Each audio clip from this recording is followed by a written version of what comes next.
Welcome to our podcast, They're All Good Birds. I'm Karl. And I'm Melody. We live in a special place here in Kachemak Bay, Homer, Alaska. Karl has owned and operated Bay Excursions water taxi and tours on Kachemak Bay for at least 25 years. He specializes in showing birders and visitors our local birds. In 25 years, he's learned a lot that he would like to share with you. Melody is my youngest sibling. She enjoys being out of doors and is having fun learning about the birds of Kachemak Bay. We grew up along the shores of Kachemak Bay and enjoyed camping, boating, hiking, beachcombing, and yes, birding. This is our second podcast of They're All Good Birds. And in this podcast, we are going to be learning about the murrelets that are seen here in Kachemak Bay. Boy, it's a beautiful day out here today. Yes, it is. So we're going to head out to the harbor again. And what are we going to look for today, Karl? We're going to look for murrelets. Mostly Kittlitzes and marbled murrelets. Since that's what we have most of here in the bay. What other kinds do you see here in the bay occasionally? Well, we also have the ancient murrelets, and we'll see them in the bay. Generally not this time of year as much. They're more here in the fall. They don't nest anywhere close to the Kachemak Bay. They nest out in the Barren Islands, I think, is their closest nesting spot. But they range pretty far once their chicks have fledged and they're off the nesting site. The other murrelet that we very occasionally see, maybe once every 2 to 3 years, is the long-billed murrelet. And it's actually a bird that nests in the Russian Kamchatka Peninsula area. But it seems to wander pretty far also. So we'll see them here every now and then. This is a busy time of year in the Homer Harbor. We're just heading out. You can see off to our left here some seiners. And they're getting ready to go out and fish for salmon. And then off to our right is a longliner, probably fishing for halibut. Last episode, we looked at the kittiwakes out here in the bay, and they're a fairly common bird. We see them all the time. In fact, some people consider them to be noisy pests that make a mess on the docks with their nesting. But today's birds are really different. These are little elusive birds. Karl's pointed out murrelets to me when we've been out here before, and I kind of think of them as those little shy birds in the distance that when you try to get close, they just dive or swim away. In fact, I bet that most people who come out in the bay, either fishing or sightseeing, hardly notice that they're here. Then Karl tells me that there's 4 different kinds that we could potentially see, and they're all very subtly different. You get a lot of people, a lot of birders, though, that come and want to see, particularly the Kittlitz's murrelet, right, Karl? That's right. Yeah, I remember you telling me a story of someone flying from the East Coast to the United States to Anchorage. Then he rented a car, came down, went out in your boat, saw the Kittlitz murrelet, checked it off his list, got back in his car, drove back to Anchorage and back to the East Coast, all in a couple days. Just came up for that one particular little bird. Yeah, that's happened quite a number of times, actually. People do the big year, and so they can fly all over the place looking for one particular bird. So we're over here at Glacier Spit. Why do you like to come over here to look for murrelets? Well, that's they come here because there's an abundance of food for them. They catch small fish like mostly sandlans over here, but you see them catching herring and other small types of fish.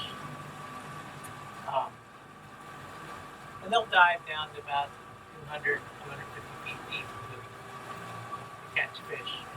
That's one of the cool things about them, is that they actually can almost like fly underwater.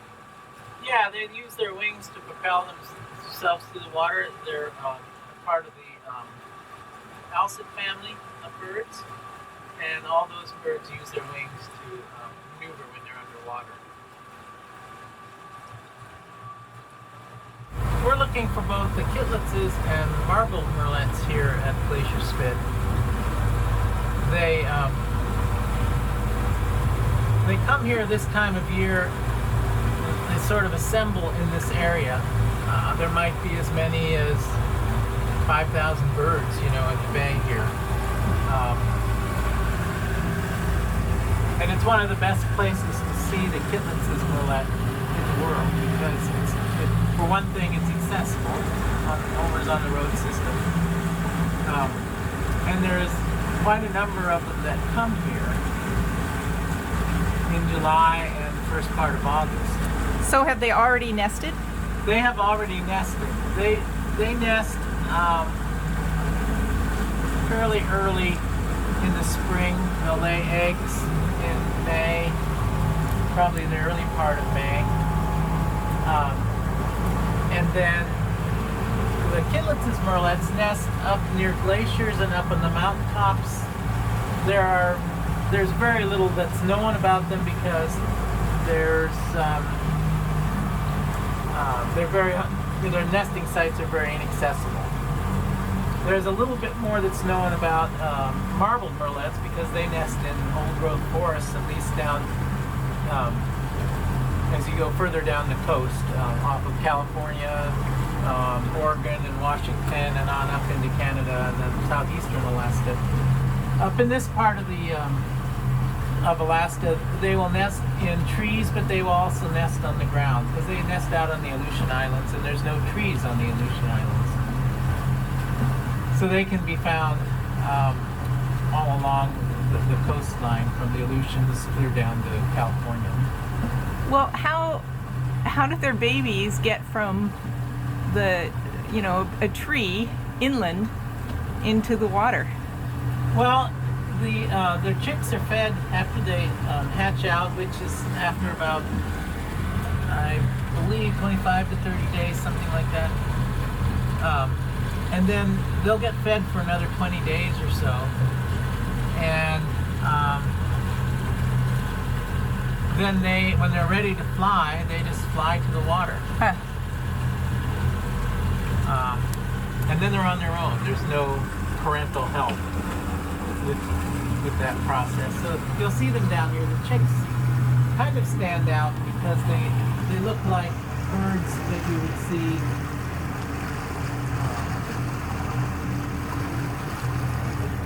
in the wintertime. They have kind of that plumage, but they're more downy and just act a little differently than the adults.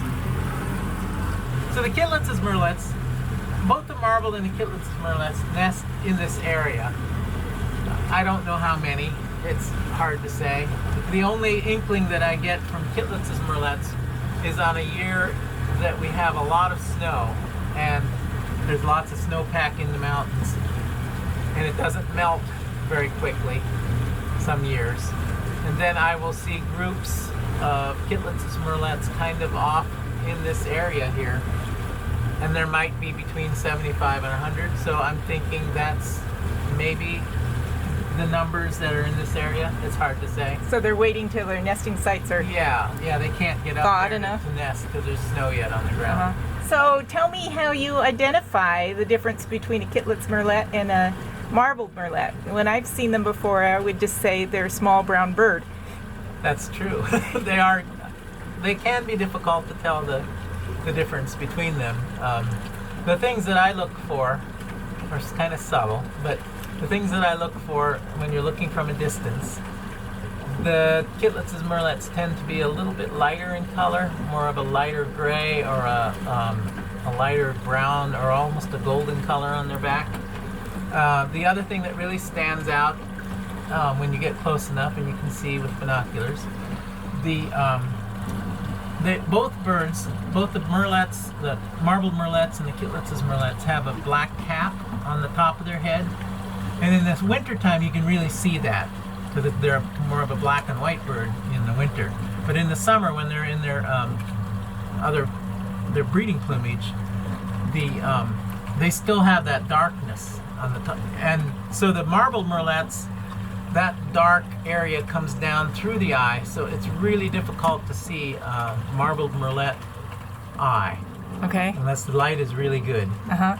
And the Kittlitz and murrelet, that black cap stays above the eye, so the eye really pops out. So if you're looking at a murrelet and you can see the eye really well, it's likely a Kittlitz's murrelet. So the other thing to identify Kittlitz's murrelets from marbled murrelets is that the Kittlitz's murrelets, when they take off the water, if they're flying away from you, they'll spread the tail feathers, and their outer tail feathers will be white. The marbled murrelet tail feathers are dark. So that's a sure way to tell. Uh-huh.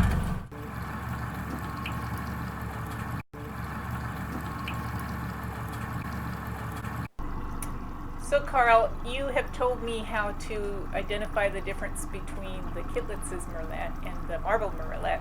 How about those other two that are seen occasionally here in the bay, the ancient and the long-billed murrelets? Well, the ancient murrelets are more of a chunky little murrelet. Their necks are thicker. They have the bill is slightly thicker and very short, and it's yellow with kind of a black tip, and they have a very distinctive white collar. And then they have on their back, it's kind of a grayish color, and they have two little tufts on either side of right above their eye, and that's I think how they got their name, because it looks like a kind of a shawl, a gray shawl that older people would wear, with the gray on their above their eye. Well, I wear a gray shawl, and I have white streaks in my hair, and I don't want to be called ancient. So how about the long-billed? How can you tell them? Well, the long-bills are actually very similar to the marbled murrelets, and for a while they were lumped together with the marbles, and then they were split off. And then they discovered that through DNA testing, they're actually closer in to Kittlitz's murrelets, DNA-wise. So their bill is slightly longer than the marbled murrelet. They have a white throat, or speckled white throat, and it's a white line that comes, a very distinctive white line that comes all the way down to their body and under their chin. And it lacks the collar of a marbled murrelet. Oh, they kind of have a white scarf that goes around the back, right? The marbled murrelets do, yeah. Right, and these don't. Yeah. And then they also have a white eye ring, and that's something with binoculars that really you can see pretty well, actually. How often do you see those? I've seen them maybe 5 or 6 times here really in Kachemak Bay. Really rare. And then maybe once every 2 to 3 years. And they're the ones that they've spotted in the continental U.S. in lakes and stuff, right? Yeah, they wander all over the world. They've seen them off the coast of Europe, and in the middle of the U.S. on lakes and things.